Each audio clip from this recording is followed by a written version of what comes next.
Right, good evening, ladies and gentlemen, and welcome to the third ever King's College School Enlightening Minds talk. It is my privilege to introduce Professor Rachel Mills, our speaker today. Professor Mills is a Senior Vice President at King's College London, responsible for shaping the academic vision and future plans for the university. With a PhD in marine geochemistry from Cambridge, she has worked as a deep-sea oceanographer, studying the chemistry of the sea floor and its impact on life in our oceans.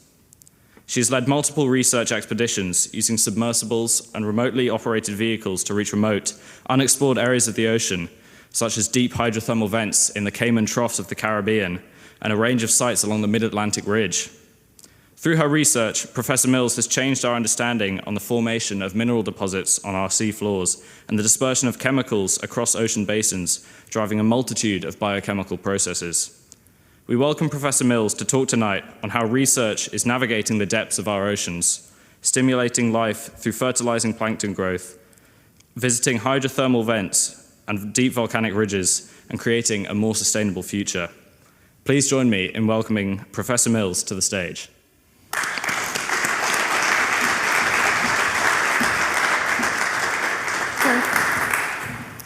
Thank you, James. So I'm delighted to be here. Thank you for all of those of you that are here in the room. Thank you for those of you that are joining online. And I'm going to talk for about 40 minutes and then take some questions. And I'm very happy to take questions for as long as you want to go. Okay. We have something in common at King's College School and King's College London, and I think you know what that is. We're both coming up towards our 200th anniversary. And that 200th anniversary is we were founded in 1829 when you were based with us on the Strand. So this is where we are in Bush House now on the Strand. You've moved here to this fabulous place in Wimbledon, and it's great to come out here and see where you are. And I'm really pleased to be connected, and we want to build that connection here with King's College School. I also have a personal connection with King's College School, which I think some of you know about. My father studied here. He was here as a student in the 1950s. He took his A-levels as they were in summer 1960, then went on to King's College, Cambridge, then became an academic himself. And so again, it's lovely to be back here to see where he studied. I think it's changed somewhat. I don't think this was here then. But I'm going to talk about the future of our oceans. And the reason why I'm going to do that is the oceans are in the news every day. They've been in the news every day this week. They're in the news for many, many different things. They're in the news because the temperatures measured in the ocean have never been so hot since temperature records have been made. So the measurements we're making, we can see that the ocean surface temperature has gone up dramatically and is carrying on going up. We know that ice is melting faster than it ever has melted before. We know that deep-sea resources are back in the news again this week. We're looking at the regulations around mining deep-sea resources. That's going to probably happen in our lifetimes. I know I've been saying that to my students my entire career, but I think that will happen in our lifetimes. We will be extracting resources from the deep ocean. And we need to do that sustainably. And we need to make sure that we use our precious oceans and we retain our precious oceans for the next generation, for all of you and your families and the people that come beyond us. So, let's get on with it. I'm going to cover 4 different things, and I'm going to come back to this slide at the end just to remind myself I need to do this. So I'm not going to read all this out, but we're going to talk about marine resources. What are they? Where are they? And how do we know what we know about them? We're going to talk about making sense of this climate change that we can see happening in the ocean, and we're going to talk specifically about sequestering carbon from the atmosphere, so taking carbon dioxide out from the atmosphere into the ocean, and the role of that ocean sequestration in terms of essentially a future for us on this planet, putting carbon into the ocean so it's not in the atmosphere. I'm going to talk a bit about how we influence UK and global government policy in this area. How do we make change? How do we persuade our governments to use the oceans sustainably? How do we influence international governments? And then lastly, I'm going to come back briefly to what I call ocean literacy. It's really important that everybody on this planet understands how the oceans work, how important they are, because the next generation are the people that are going to have to actually operate this system in this changed world. Right, so let's do a little bit of a background about ocean exploration, and we're going to start up here on the left-hand side. Sorry, these slides don't project particularly well, you can just about see a sailing ship here. So this is the HMS Challenger, the first oceanography expedition, the first oceanography vessel. So it's a converted naval vessel that essentially took all the guns off the vessel and replaced them with scientific equipment. Cabins were turned into into laboratories on board the ship.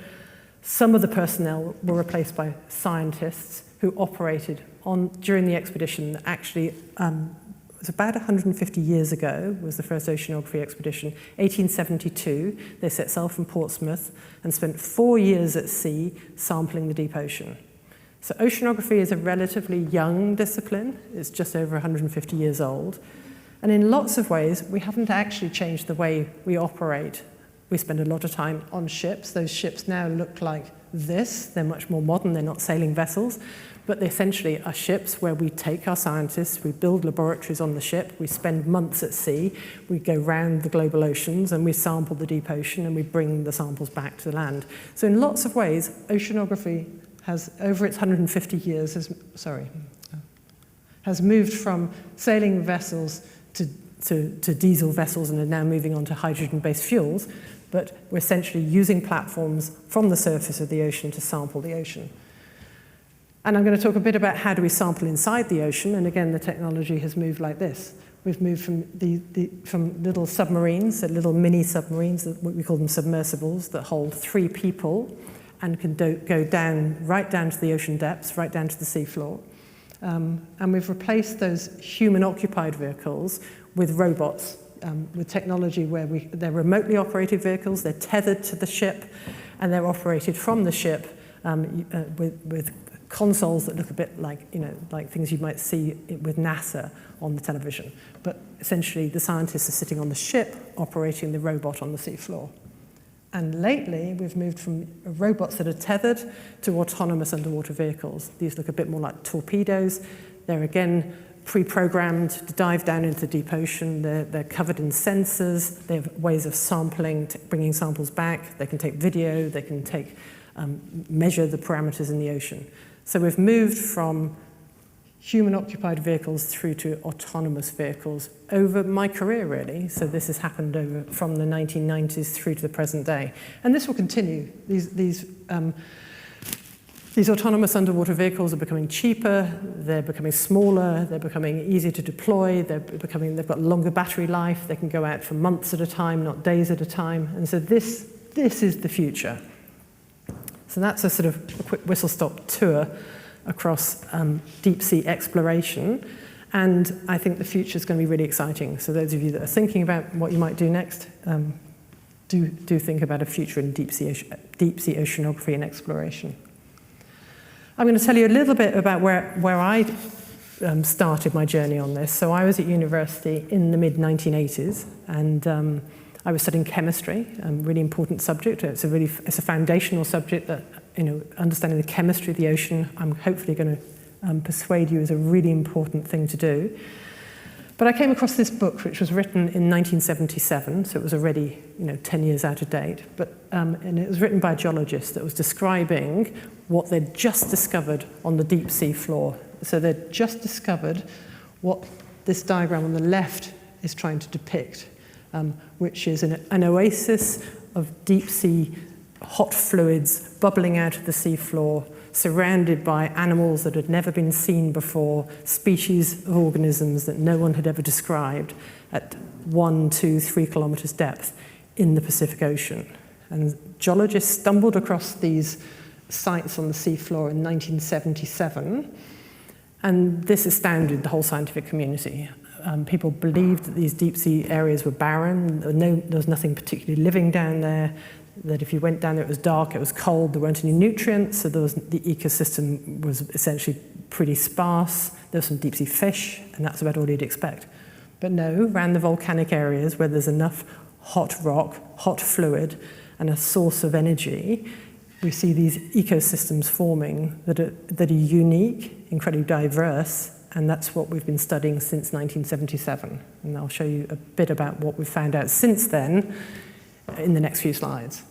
But I think what really inspired me as a chemist looking at this was this idea of what they called prediction and serendipity in this book. And there's two things here. One is the stumbling across this as a geologist. They weren't expecting to find it, and that's the serendipity, the sort of surprise of discovery in the deep sea ocean, just as explorers going out and seeing things. But what really excited me was the way they could use prediction, they could predict what they would find next. And so at these sites in 1977, they found fluids that were 10, 20, 30 degrees C above freezing. And they could see these animals living around these fluids. But from their understanding of plate tectonics, which had only just essentially been described and formulated as a theory in the late 70s, they could predict that the next fluids they'd find would be 350 degrees centigrade, and they would have a chemistry that was much more extreme. And lo and behold, in 1979, that prediction was found to be true. And I think that's what I found really exciting about science, was first you explore, then you make a prediction, and then you can actually test that prediction and test whether it's right or not. So, since 1977, we've moved from those single line drawings, imagining what the deep sea looks like, to a map that looks like this. And hopefully you can see little red and yellow dots all over this. And so this is a map of the deep sea ocean floor with the oceans drained away. We're looking at the sea floor. So you can see the volcanic ridges running down through Iceland, down the Mid-Atlantic Ridge, down the East Pacific Rise. So that site I was talking about, the Galapagos site that was discovered in 77, is in here in the Pacific Ocean. So all along those ocean ridges, those volcanic ridges where seafloor spreading is occurring, we can see there are dots, and those dots are these hydrothermal vent sites. There are something like 700 known vent sites that have been found to date, and every year that number goes up. As scientists explore the deep, they find more sites. The reason why some of them are yellow and some of them are red is the yellow ones are ones where they know there's something going on down there, but they haven't actually taken a photograph of it or sampled it, so it's inferred. So they know from either the chemistry of the seawater or some sort of evidence that there's something going on down there. And then the red dots are where they've dived, they've sampled, they've got a photograph, they've brought back a sample. And so the idea is that as science evolves, the yellow dots turn into red dots. And so, as James said in the introduction, I've spent a lot of my career diving, looking at, studying these sites here in the North Atlantic, and we'll talk about those a bit. And we've done a lot of work in the Caribbean, which is here, and we've done a lot of work down here in the Southern Ocean in the Scotia Sea. Okay. Now, this again doesn't project particularly well. Those of you at home probably see this rather better. But what we can see is that what's the common element of these deep sea hydrothermal vent sites are these chimneys. These chimneys grow 10, 20 meters high. Some of them are only 1, 2 meters, but they'd fit into this room, most of them. So these chimneys grow out of the seafloor, and they grow. The deep ocean is very dark, cold, and still, right? So they can grow to these great heights. They're very fragile, so they'll topple very easily. And all over these chimneys are animals swarming over the surface, and those animals are being sustained by the chemosynthesis that's occurring at these deep sea vent sites. So just like photosynthesis occurs on land where there's sunlight, in the deep ocean where there are chemicals, where there are reduced chemicals coming out of these vent fluids, those reduced chemicals can stimulate chemosynthesis, which is the base of the food chain, which is supporting these weird organisms that hadn't been described previously. And you can see these all over the surface of these chimneys. And each different vent site, each of those red or yellow dots, will have a discrete ecosystem around them. So some of them are dominated by tube worms, some of them are dominated by deep sea shrimp, some of them are dominated by crabs, some of them are dominated by anemones. And those ecosystems are defined, well, we're beginning to understand, they're defined by the subtleties of the chemistry, the local geology, the fluid flow around them, but they are all interrelated. Okay. So I talked about marine resources, and those of you that listen to the Today program will have heard interviews this week with explorers that are looking to essentially move from exploring deep ocean vent sites to getting licenses for mining these sites. And this debate has been going on again for most of my career. So certainly since these vent sites were discovered in the 70s, people recognize they're incredibly rich in metals. They're incredibly rich in metals that are important for industry. Those industries used to be rather different, but the industries that are very interested in these metals now are the green, the decarbonization of our economy, making essentially solar panels, for example, requires significant amounts of metals. The metals in these vent sites are high enough for these to be commercially viable. A lot of the industries that involved in producing electric vehicles will need batteries that will need cobalt and nickel. And again, the cobalt and nickel contents of these deep sea vent sites are significantly high enough for them to be targets. And so the debate continues, and I'm going to talk a bit about how that cycle goes. And you can see that that cycle will depend on the metal price. It'll depend upon the geopolitics at the time. It'll depend upon environmental concerns at the time. But certainly since the 1970s, the debate has waxed and waned about whether we should mine the deep ocean.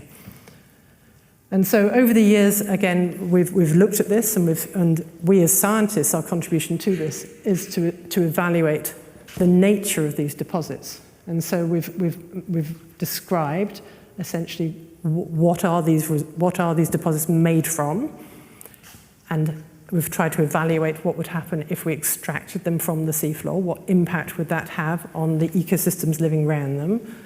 How sustainable could that be? What impact would that have? And most scientists, I would say, have probably come to the conclusion that we don't know enough about the ecosystems that depend upon these vent sites that support the base of that food chain. Every time we go to these vent sites, we discover new species, so we don't actually know the species diversity in the deep ocean. And therefore, most of us take the precautionary principle that actually we need to know more about them. We can't actually exploit them at the moment. And most of you will be aware that at the moment, the British government's position is we should have a moratorium on deep sea mining until we are in a position where we understand more about this.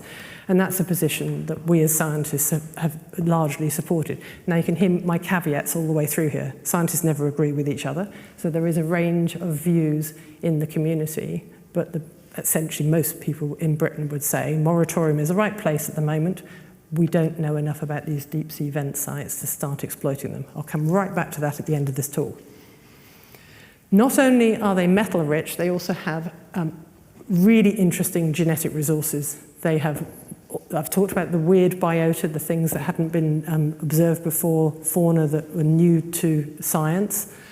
If you go down to the microbial level, again, the microbes that live, again, tiny organisms that are living in association with these reduced chemicals, these hot temperatures, in these extreme environments. Oops, sorry, let's go back. And have already been demonstrated to be used for novel drugs, for new types of chemosynthesis, new types of chemotherapy, for cosmetics, for household products, for washing powders that can essentially wash at much lower temperatures. So there's lots of novel biochemical products that come from these vent sites that have application. So it's not just about mineral resources. Let's talk a little bit about the vent sites in a broader sense then. So I've talked about these chimneys which are spewing out really high temperature fluids on the seafloor. When we get down there and look at these things and survey them either with our autonomous vehicles or with our submersibles, we see that actually there's a huge range in the temperature of the fluid that comes out of the seafloor. And so some of the temperatures are at that predicted upper limit of 360, 370 degrees centigrade. Now, we can't get hotter than that because of phase separation. Okay, even if these high pressures associated with 2, 3, 4 kilometers of seawater, you can get well above boiling point. You can get well above 100 degrees centigrade, but you can't get above 300 or 400 degrees centigrade because of essentially, if you heat it up any more than that, the fluid separates into a gas. So we've got the highest temperatures observed are about 300 or 400 degrees centigrade, and then we have lots of different fluids coming out of the seafloor at different temperatures, supporting different types of ecosystems around them. And so I talked about the anemones. So at the lower temperature part of the system, we'll see fields and fields, the size of this lecture theatre, full of anemones, bathed in that reduced fluid and those microbes that are living off the chemicals coming out of the seafloor. I'm going to now move from photographs taken right on the seafloor up into the water column, and if you like, follow that fluid as it goes into the ocean. Now, we can't photograph that, so I'm moving to schematics now. And so these two diagrams are essentially a schematic representation of what we see on the seafloor. So the schematic representation is based on our observations. So let's start with the top one. Here we have this volcanic structure is our deep sea vent site. The fluids are coming out of the seafloor at maybe 300, 400 degrees centigrade. Those fluids come out of the seafloor, they immediately precipitate particles. That smoke we see are sulfide particles, oxide particles that precipitate and then waft into the water column. And so that plume will rise, just like you see a plume rising out of a power station, it will rise up into the water column until it reaches some sort of neutral buoyancy, where it can't rise any higher. And then it'll be diluted and it will go downstream. So just like the physics of atmospheric dispersal, the same thing happens in the water. So the fluids come up to a certain height, a few hundred meters above the seafloor, and off they go. The difference between these two panels demonstrates something that I've spent a lot of my career looking at, which is what defines how much of the metal gets out from the vent into the ocean. And it turns out that what defines that is largely how much organic matter, how much life is around on the seafloor. So if we look at the bottom panel here, if there's a lot of biological gunk, let's call it that, on the seafloor from dead organisms that have drifted down from the surface, other types of plankton that have arrived on the seafloor, if there's a lot of biological matter, that biological matter can be entrained into the rising plume, and it can act to stabilize the metals. So if you take the metal iron, which is something I'm very interested in, iron is an essential nutrient for life. There's a lot of iron in this vent fluid. If we've got a lot of organic matter around, that iron can be stabilized into tiny particles, nanoparticles, colloids, and off it will go. So the iron will be stabilized, and it'll be exported into the deep ocean. Now, you might think, where am I going with this? I'm going to demonstrate to you in a minute that we can measure that iron thousands of kilometers away from the vents. That iron shouldn't be stable in seawater. We know that iron in seawater should oxidize and form rust and should not be stable in seawater. But what we're seeing is that under certain conditions, it is stabilized. So here's the diagram I'm talking about. So now we've gone up to full ocean scale. We're now looking at a slice through the Pacific Ocean. These are real measurements taken from a ship in the old-fashioned way of taking the ship from, so we're looking across the Pacific Ocean here. Here's my scale, which says 4,300 kilometers, so it's about 10,000 kilometers across. Here we have the East Pacific Rise, that volcanic ridge in the Pacific Ocean, and we're looking west to east. And we can see that here we are on the ridge, at the top of the ridge where we've got the volcanoes. We have the vent fluids coming out. So dark red means really high concentrations of iron. Dark blue means really low concentrations of iron. And in between, we can see the colors go from red to green to yellow to sort of an aqua color as that iron gets diluted. But that hydrothermal iron can be measured. So these are real measurements taken from the ship, 4,000 kilometers away from the vent field. And that's extraordinary for anyone that studied chemistry. This is a measurable impact of this vent fluid that's right away the other side of the ocean. We can check that by looking at other metals. So here's another metal we measure manganese, but we can look at cobalt, we can look at nickel, we can look at lead, we can look at zinc. They all show the same thing. So here's a manganese showing the same thing. High manganese coming out of the vents and measurably distributed by that plume downstream right the way across the ocean. So now we have a mechanism of getting our deep sea vents into the ocean circulation. And where I'm going with this is we're going to get it to the surface to fertilize that surface life process of photosynthesis, plankton growth. Okay. So now we're going to go right up and now look at a map of the ocean. Okay, so we're now looking down from a satellite at the surface of the ocean, and we're looking at the ocean color. And satellites can measure color pretty well. So this is done from many satellite passes. You can get rid of all the clouds. It's averaging days and days and days, in fact months and months of data.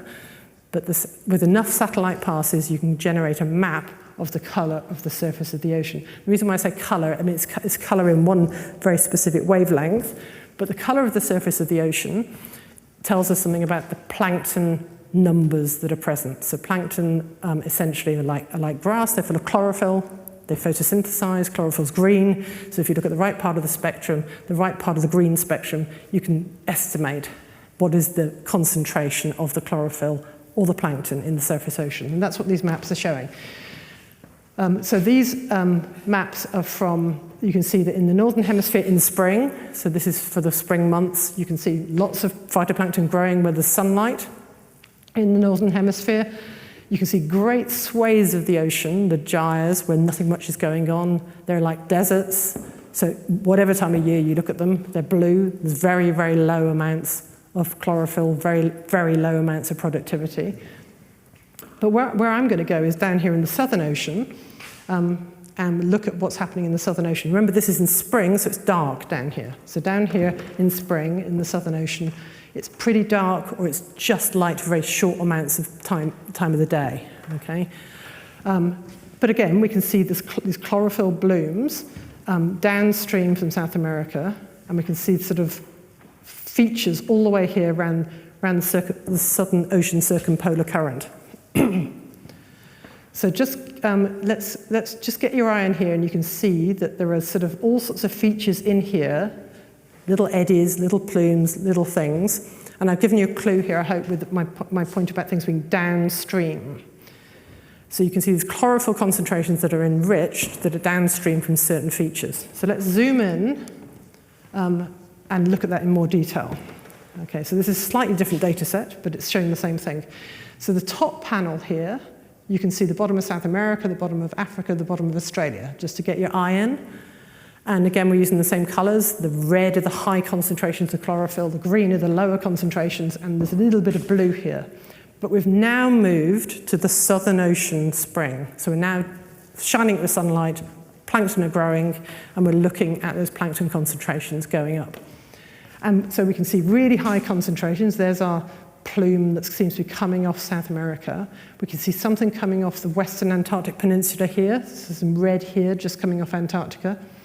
But what I want to zoom in here is a big red blob just north of the Crozet Islands. Okay, so the Crozet Islands are islands in the Southern Ocean that are volcanic. They're not active right now, but they've certainly been active in the last 1,000 years. So they're a bit like my vents. They're volcanic material that's pumping out material into the ocean. There's lots of fresh basalt rock, so fresh volcanic rock that is very easily broken up, very easily dissolved, lots of iron going into the ocean. Okay? So zoom into the lower panel here, and we can see these islands. So these islands here, the Crozet Islands, the white line, I can see the white line, you probably can't. Just believe me, there's an island here, and north of that island is a great big 500 kilometer by 500 kilometer plume of plankton that is being fertilized by that volcanic material being blown offshore, essentially by the currents that are moving things offshore and fertilizing the primary production here on the surface. Why is this important? Because this demonstrates the last part of my loop. I take my hydrothermal ion, it comes out of the seafloor, it gets swept across the ocean, it comes up to the surface where we've got the right mixing to get it to the surface. When it gets to the surface, it stimulates the plankton grow, you capture the carbon. Okay, so now we've got a mechanism for taking that carbon out of the atmosphere. Plankton growth takes CO2 and turns it into organic matter. It sinks to the seafloor and it forms the mud on the seafloor. We can follow that entire cycle round. And so that's one of our studies that we published in Nature, where we looked at that entire cycle from metal in the crust, into the ocean, into the surface of the ocean, grow the plankton sink, form the sediments. Okay, now, I'm not going to go into this in detail because you can't see it, but I want to come back to that point of things that I've observed over my career, okay? So I've talked about the fact that we've discovered hydrothermal vents, we've thought they're full of metals, can we exploit them? We've backed off for various reasons, we've come back and looked at them again, we've backed off for other reasons, we've come back and looked at them again. And that is a cycle that is very, very common in science. That has been described by these authors, I think, this year as recurring cycles of hype, controversy, and disappointment. And what I really liked about this paper was that it is exactly what I'm talking about. The hype occurs when there's a new discovery. The controversy occurs when everyone else piles in and says, well, if you do that, if you exploit those, we'll damage the ecosystem. And the disappointment happens as everyone backs off again and thinks about it for another decade or so. And so with our deep sea hydrothermal vents, we're definitely in that cycle. We've probably been through it 4 times in the last 30 years in terms of looking at these things, deciding whether to exploit them, and then backing off again. The same is also true for other solutions. So again, those of you that think about these things might have heard of this. In the 1980s, a very famous geochemist, so a chemist that works on the oceans from a planetary perspective, called John Martin, recognized that if you sprinkle iron into the ocean, you'll stimulate the plankton growth. And 1980 or so, he demonstrated that. Since the 1980s, people have been thinking about what we call this geoengineering, where you add iron to the ocean, you stimulate the plankton growth, you sequester carbon out of the ocean, you back off because people don't understand what it's going to do, you come back a decade later, you do some experiments. And we're literally back into that point where people are just now thinking about iron fertilization as a solution for sequestering carbon out of the ocean.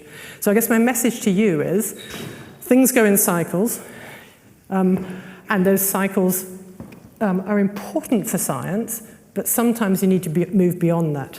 So the last bit of my talk is about how do we move beyond this? How do we move beyond the hype to disappointment cycle and actually change policies, change the way we do things? And that requires more than scientists working on their own. It requires scientists working with government and working with broader society and working collaboratively so we can actually make some progress as opposed to going round and round these cycles. And so I'm going to give you a couple of examples of that. And so often, and this is one way in, is that our government will put out calls for evidence. They'll say to the scientific community, who would like to come and give us some evidence about what's going on about this specific thing? And so here's an example of where, just before Brexit actually, there's a whole bunch of scientific evidence collected around sustainable oceans. How do we maintain sustainable seas? Britain, as a maritime nation, requires a lot of, we need to get foodstuff, fish, from the ocean. We get aggregates, gravel, from the ocean. We may get other types of resources from the ocean, and we disperse a lot of our waste into the ocean. So using our oceans sustainably is incredibly important for a country like the UK. And so a significant number of us based in Southampton at that time contributed to this. And I think what I liked about the schematic on the right that was generated by the committee that looked at all the evidence was they were pretty convinced that we need to ban plastics from the ocean. We all know the plastic problem in the ocean, so packaging that breaks up and gets into the ocean ends up in our food chain, ends up inside us. That is demonstrably not good for us. That preventing mining in these unique environments, this moratorium I talked about, is a good idea until we know more about these unique environments. And monitor and enforce, when we create a marine protected area, monitor what's happening there and enforce that protection. Don't let other people go trawling in them, don't let people go fishing in them, actually enforce the policies you put in place. So I think that was quite an effective piece of scientists giving evidence, turning into policies and changes the way we use our oceans locally. But let's think about beyond the UK now. And this is literally from the last few weeks in the press. So I've talked about this. The UK has declared a moratorium on deep sea mining for all the right reasons, and that is a stance that the government has taken for the moment, and that is the right stance while we understand more about what's going on in the deep sea. But at the same time, Norway has just announced that they're going to go and mine in their territorial waters. So here's Norway, just northwest of Norway. A proposed mining area has been published. So what this map shows is the proposed mining areas offshore Norway, and to balance that, the proposed marine protected areas in purple along the coastline. And this, I think, is probably going to happen. This is in Norwegian territorial waters, so it's their own jurisdiction, so they have the right to do that. And so I think I'm just going to put that out there as an observation, that one country is taking one stance, and another country who we work very closely with is taking an opposite stance at the moment about the same type of issue. And I just want to put that out there as something that's showed the complexity of this and the difficulties of working internationally. And then I'm going to move on to my last piece before we come to questions, which is, so what do I think the answer is here? And I sort of gave a hint to this at the beginning. I think the answer has to be what I call ocean literacy. It has to be people like you, people you meet after this talk that you might talk to about it, people that might come to university to study this sort of thing, people that might read up more about it. Just understanding more about how precious the oceans are, how fragile they are, how we as society have to make sure that we use them sustainably so we leave them in a good place for the next generation. And so one of the things we've been doing, this was mainly when I was at Southampton, is obviously we teach students at university, but we reach much beyond that through our online platforms, through what we call massive open online courses. These are free. Many universities offer them. There's all sorts out there, so I'm not saying the Southampton one is the only one to look at, but there are lots of web-based resources to allow yourself to learn more about how the oceans work. And I think one of the things I'm most proud of, I think, from this is we had a learner from the Solomon Islands, right in the middle of the Pacific Ocean, who accessed our online course, studied our online course, completed the online course, and then became a passionate advocate for her government, which was essentially selling mining rights around her ocean, around her island. They were selling mining rights to Australian mining companies. And she became a passionate advocate, informed by the learning that she'd acquired through our online course, to actually start the conversation about alternative ways of sustainable use of their resources. So with that, I just want to make sure I've said everything. Hopefully I've covered that we have significant marine resources on the seafloor. We don't know much about them. We've certainly started the business of mapping them out and identifying where they are, but in terms of how they interact with the ecosystems that are down there, I think we're still in the infancy. We haven't defined how many different species are down there. They're definitely in the category of what I'd call fragile, unexplored, and we need to know a lot more about them. We know that a lot of the carbon we pump into the atmosphere ends up in the ocean, and we know that we can moderate that through different mechanisms, and geoengineering, I'm going to call it, is definitely going to be part of the solution for our future to get the carbon dioxide out of the atmosphere. But again, we need to do that with care, and we need to do that with the understanding of the impacts of it. We certainly need to bust that hype, controversy, disappointment cycle, because it doesn't get us anywhere. So we, as scientists, as the next generation of scientists, need to move beyond that by working much more collaboratively with governments, but not just with our own, internationally. And I think education is absolutely the heart of this, educating our next generation, our society, all of us. So with that, I'll take questions from anybody.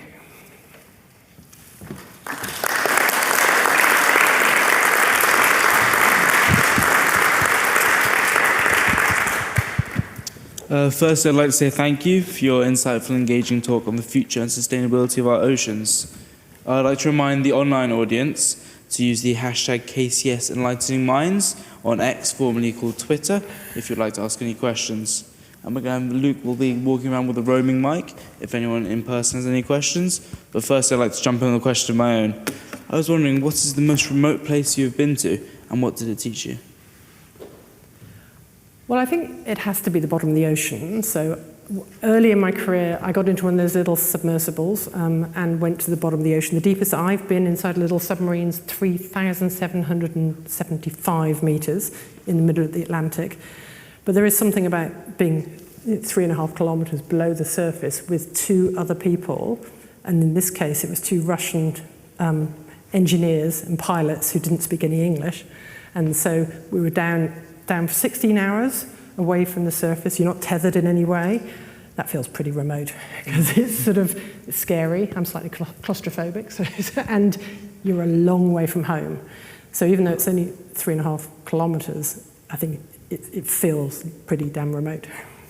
Yeah, thank you very much. Would anyone in person like to ask any questions? Yes, over there. You mentioned Norway being comfortable proceeding with mining. What arguments did they make that made them feel this was okay, and what are they actually mining?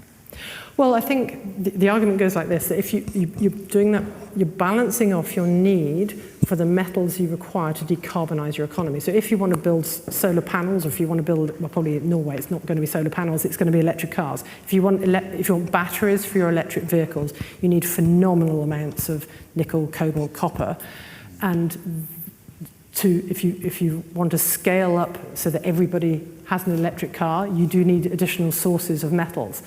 And so it's a balance between how quickly do you want to essentially electrify your fleets versus think about other types of solutions that move away from metals essentially as batteries. So there's a lot of research that's going on into other types of battery forms that don't involve kilograms and kilograms of metals. Now, Norway are ahead of us in terms of electrifying their fleet, so tick, but they therefore need more metal resources, and that's their main argument. And it's a fine balance, and all of us do that trade-off every day. And so the UK government, to say we're going to have a moratorium, they're saying we're not going to electrify our fleet as fast as probably we need to for other parts of the solution. And did they talk about safeguards then, and part of this process? Did they say what they would not do or try to avoid doing as part of the mining to disrupt the surface of the ocean? Yeah, so again, in detail, you absolutely, the way you do it makes the biggest difference. So from the studies we've looked at, it's the plumes of mud that actually swamp everything are probably the biggest problems. If you can extract the metals without disturbing the seafloor to produce a toxic plume of reduced metals, and yes, that would safeguard. So that's why I'm trying not to be judgmental. I think it's probably, of all countries that go into this, they're going to have a go at doing this in a responsible way. But I guess my observation, it's interesting they've made a different policy decision with the same evidence. That's what I'd say. And we're probably all going to have to do this in our lifetimes. And so in some ways, we'll learn from that. Thanks. Really good. Thank you very much for that question. Does anyone else have another question? Back. Yes, over there.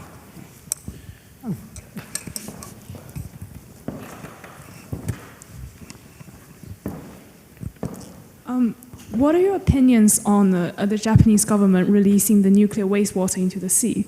Yeah, really, really good question.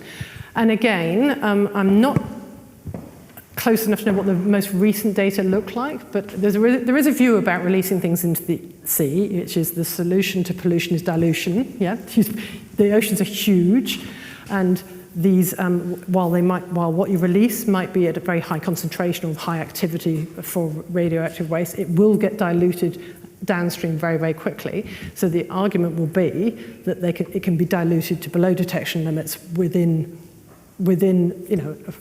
before it gets into the food chain, before it gets into the fisheries and gets fished back up and eaten.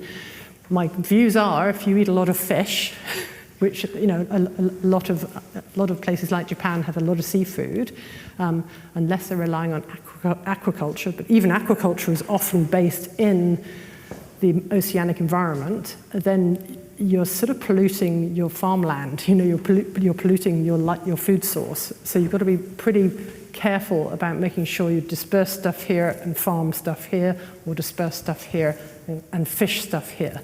Now, I'm sure they've thought about that again, back to the question about Norway, but it's a high-risk approach, but the alternative, lots of trade-offs here, the alternative is, what else do you do with that waste? You know, you've got to put it somewhere.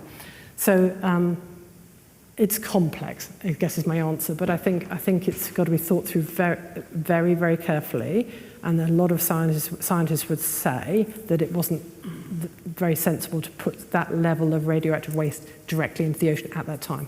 Yeah. Okay, thank you very much. Thank you. Do you have any more questions? Sir, for that.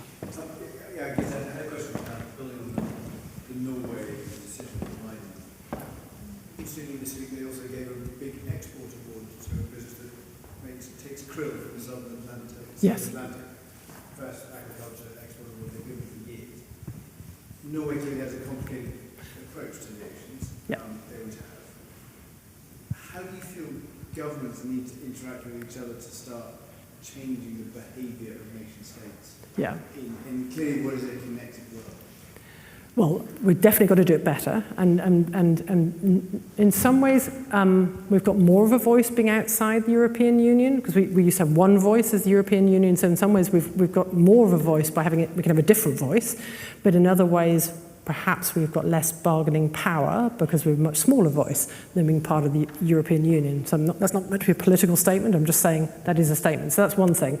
And so I'm a non-executive director for part of an arm's length body within DEFRA, and so we've had to spend a lot of the last 5 years essentially making sure that we have regulations for the UK in this space, and that's taken up a lot of time and energy just to get back to where we were before we left the European Union.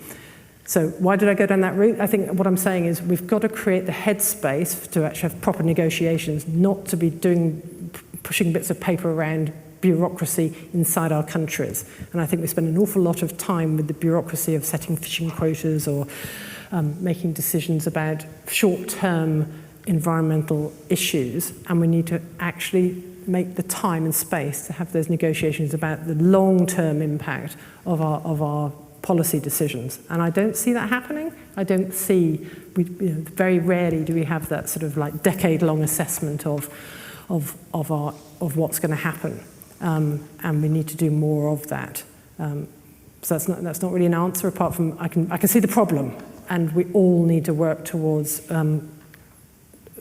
those sort of solutions if we're going to get through this with a wild fishery intact. Probably again in our lifetime, we won't be eating wild fish from the ocean, is my prediction from my fisheries colleagues. That is a privilege that we're probably not going to have. We will move to aquaculture for sure, but that wild fishery, the krill, is not sustainable in most places. Thank you. Is there any more questions? I can see lots. Thank you. You mentioned I think geoengineering through promoting algal blooms, which could then effectively help sequester some carbon. What's your view of how what portion of the algae at the end of its life goes down to the ocean bottom and therefore really does sequester the carbon versus decomposing to some degree on the surface and therefore surrendering the carbon back to the atmosphere, and therefore how effective a technique for sequestration is that algal blooming or promoting that algal blooming? That's a really good question. And that study I showed you, where we measured the sediment, that's exactly what we could do. 0.1% or something, tiny amounts gets into the sediment and buried. But some of it will get to the seafloor and sit as a fluff on the seafloor and be down there, therefore, for, I'm going to guess, 500 years. So some of it will buy us time. So a tiny amount will actually get buried properly in the deep ocean. But if you get things to the seafloor, the oceans, I've said, are slow, dark, and cold. It will stay down there for 500 years. 500 years might buy us some time as we're trying to decarbonise and to get that carbon dioxide out of the atmosphere. So I don't think we should rule it out, but I think it's only going to be a small part of the solution, and we're going to need lots of clever solutions to do this. And the reason why it's come back onto that hype cycle right now is that there are a whole bunch of really clever scientists that have found the right places to do it. So the idea is, you don't just do it everywhere in the ocean. You choose your spots. You choose your spots where you're going to have you're going to get the maximum burial because of the local conditions. So stuff sinks and stays there, and you have the right. You're far enough away from your fisheries. Because what you don't want to do is disrupt your wild fishery or your aquaculture system. And so the new studies are much more nuanced and much more focused and much more have answered those questions. They've looked at what is the likely site for this to work really well. But even so, the percentages are small, so you're spot on. Most of it will decompose. Thank you very much. Are there any remaining questions? This is great. Thank you for a very enlightening presentation. I know that technology firms are looking at the deep sea for cooling, for example, building data centers under the oceans. How do you marry that kind of commercial drive with what is right for the planet? Because we can see that we've got space programs which have been privatized now because governments can't afford to maintain that type of exploration. How do you find that balance being met? I really like the idea of using the oceans for cooling, actually, because if you think about, one of the terrifying things about AI is just the computational power that it needs, and therefore the amount of electricity it needs to cool it, and therefore the amount of carbon dioxide it produces. So the cooling stuff is really, really interesting. Now, of course, there are other ways of sequestering the carbon dioxide from your electricity emissions, just capturing them right by where they're generated, and therefore they're not going into the atmosphere. And that probably would be, in the long term, even though the infrastructure to build that costs more, would be the more sustainable approach. But you have to be pragmatic. You have to. So I think I love the really clever techie ideas of just doing something bonkers, but it's not going to be a long-term solution. For that specific example. But back to the question about balancing trade and trading off, we have to do that all the time. That's what we do as individual scientists. That's what I do as a university manager. That's what you'll be doing running the school. We're trading off all the time the benefit versus the cost, whether it's an environmental cost or whether it's a financial cost. Thank you. Are there any more questions? Sorry.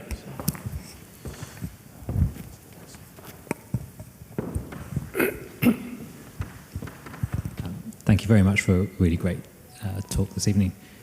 You mentioned at one point disagreements in the scientific community. Presumably that's a good thing on one level, but may also sometimes present as a barrier to, for instance, international collaboration. Yeah. I'm just interested across the course of your career. Do you think disagreements in the scientific community in your field have become more pronounced, more entrenched? Is there a sort of a media effect that sort of amplifies that sort of sense? I'm just sort of interested in your perspective. I think it's been fascinating how,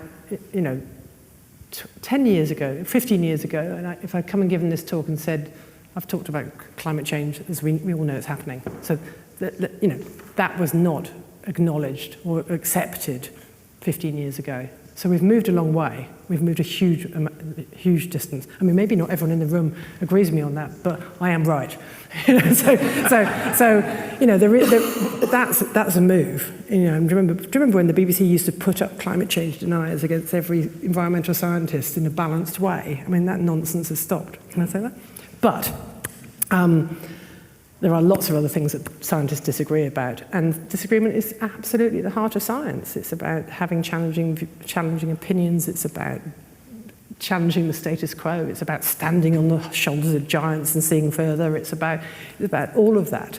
And so it's absolutely essential, but you need to, let's go back to the plate tectonics. There were people who absolutely did not agree that plate tectonics was real. They were wrong as well, and you need to at some point move on. And so we progress. The people that were wrong, they go away eventually, and we progress. And now, social media does amplify it, and it amplifies it in a horrible way, and a lot of my colleagues have been absolutely trolled in the most unpleasant way for their views, and we're all trained nowadays in how to manage that or just keep away from it. And it does, it does stifle some of the discussions that need to happen. There is a chilling effect sometimes of this,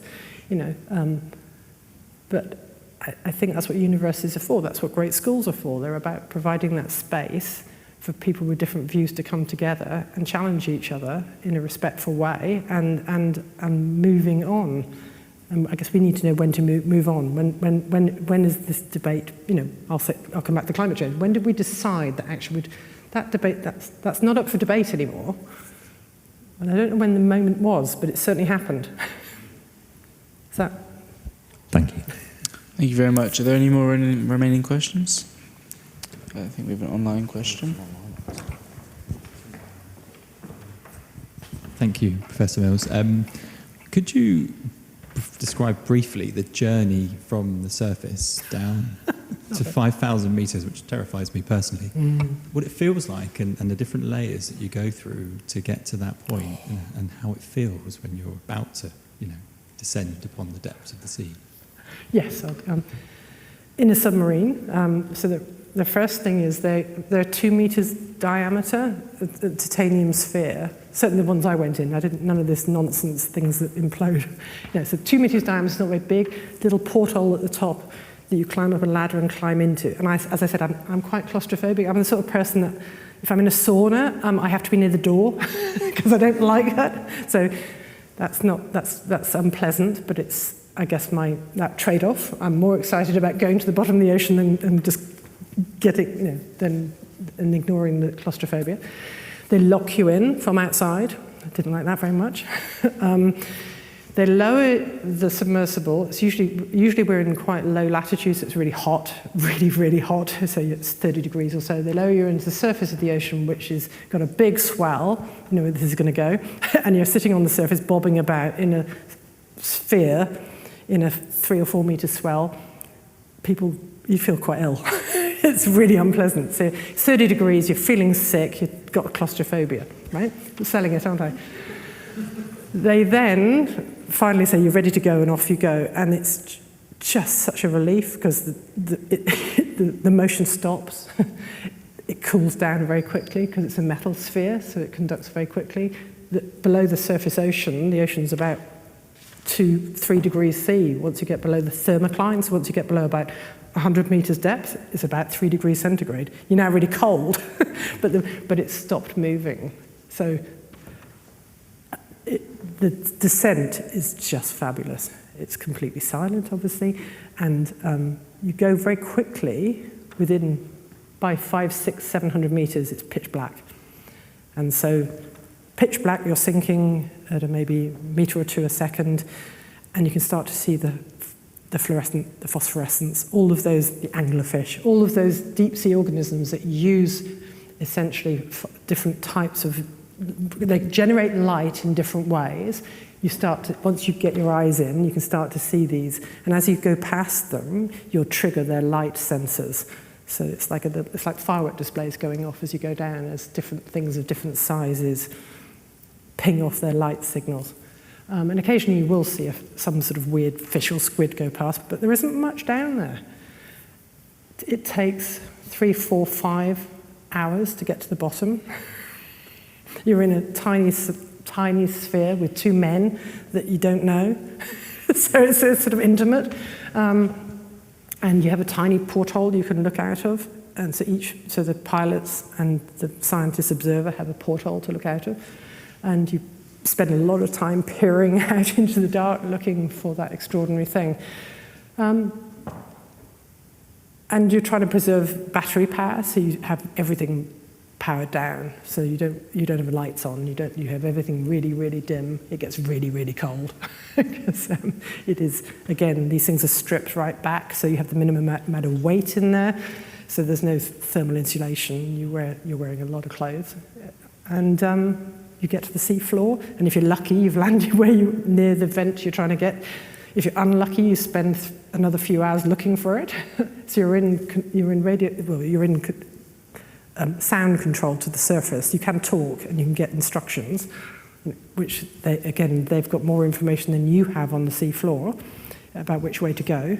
And as a scientist observer, you are just an observer. You're not allowed to drive anything or touch anything, largely, but you're setting the science plan for the dive.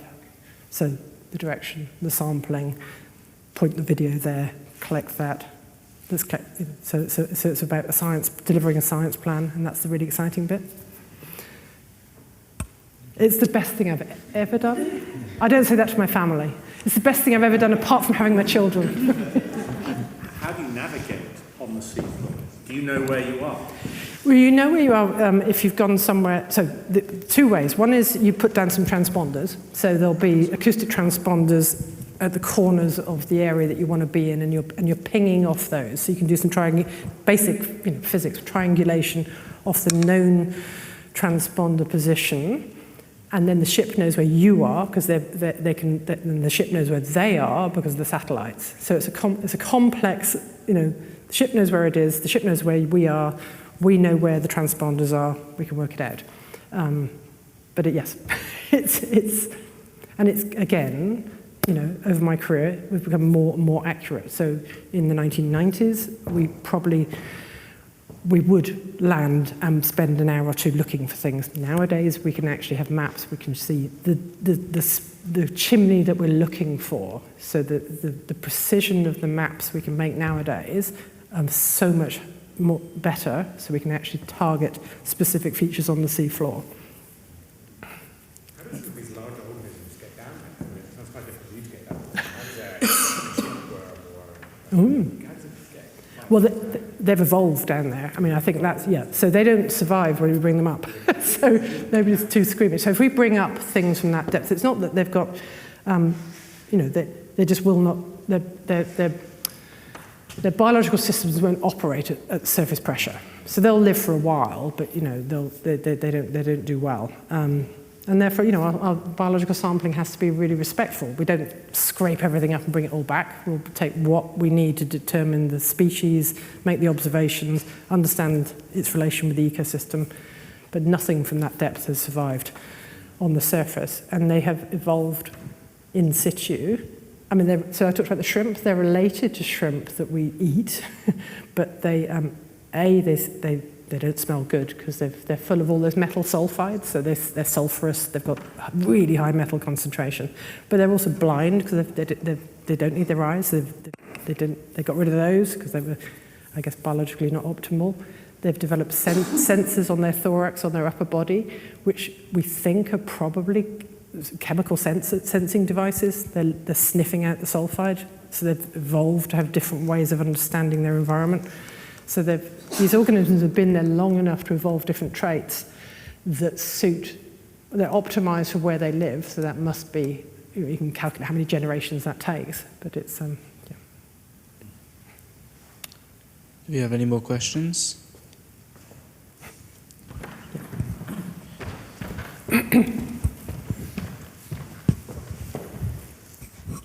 Thanks very much. Just returning to the fisheries question, and you talked about how the plumes lead to the distribution of metals in the ocean and it eventually works its way to the surface. How important is that for kind of natural fisheries? You talked about it being potentially bad as an unnatural fishery source, but how important is it for a natural fishery?